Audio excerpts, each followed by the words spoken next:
sa yaman ay salapi ang hinihigan, ngunit ang gintong baol, panay kasalanan ang laman.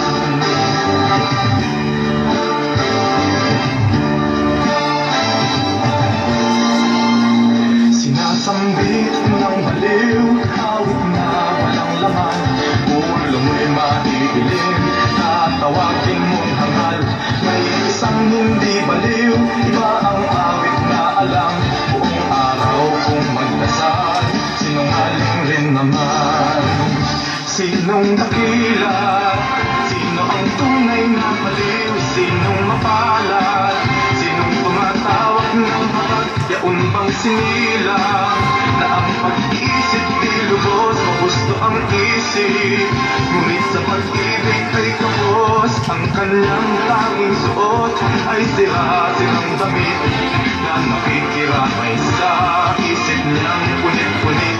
May binatang ang gaya, panay diamante, hiyas, ngunit oras may kubad, kulay ang balat. Sinong dakila? Sino ang tunay na baliw? Sinong mapalad? Sinong tumatawag ng habag? Yaon bang sinilang na ang pag-iisip di lubos o gusto ang isip, ngunit sa pag-ibig ay kapos.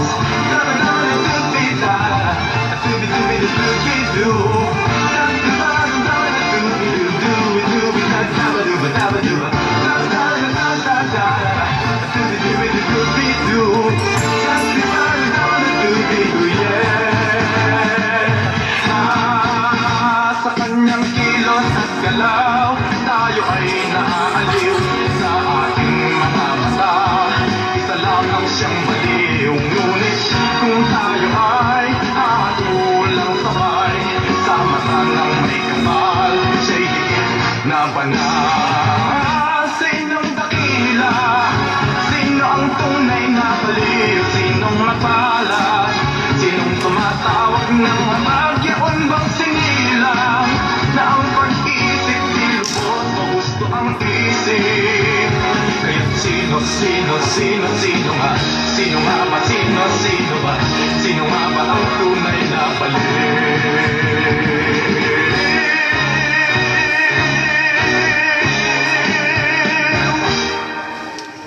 Okay, yun po, our Radio Peace Academy.